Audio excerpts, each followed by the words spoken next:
Kusoo dhawow janaalka Mustafdoobiyo fadlan saar calaamada like-ta adigoona sidoo kalena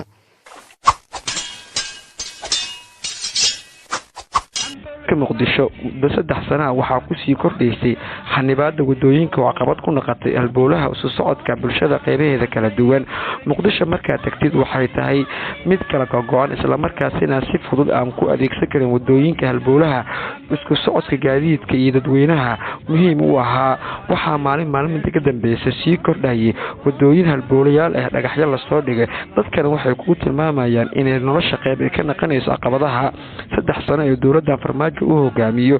korarkaasi ayaa waxay ahaayeen kuwo saameyn ballaaran ku yeeshay qaybaha kala duwan ee bulshada adeegyadooda haddii ahaan lahayd ganacsi, dhaqdhaqaaqa caafimaadka loo aadi jiray iyo sidoo kalena goobaha waxbarasho. iminkana waxaa soo food saartay qaybo kale oo ka mid ah arrintaasi bulshada halbowlow ah. degmada Boondheere waxay ka mid tahay degmooyinka gobolka Banaadir kuwa ugu fac weyn waxaana ku hor yaalla xarunta degmada Garoon in muddo ah fac weyn isla markaasina muddo laga joogo 70 sano in ka badan lagu ciyaari jiray isla markaasina ciyaartooyda ku ciyaarto markii la gaaro bisha Ramadaan ay haajireen kuwa u faa'iideeyay bulshada isla markaasina matalo gobolka Banaadir iyo qaranka iyo kooxaha heerka koowaad ee dalkeena Soomaaliya ka jira. balse iminka abaabulka xilligii la bilaabi jiray oo halka la taagan yahay taasi ma ahan mid taagan. waxaana iminka ka jirta garoonkaasi dhagaxyo la soo dhigay halkaasi oo la sheegay in lagu ilaalinayo ammaanka degmada Boondheere oo ku ag yaalo garoonka Waama.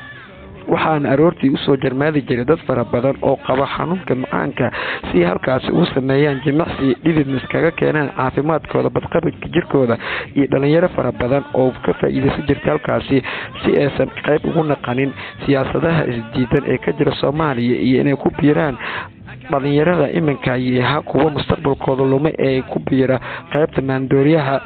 garoonka Waama martigelinta uu sameeyay jiray bisha Ramadaan waxaa ka qayb gali jirtay ilaa 32 kooxood.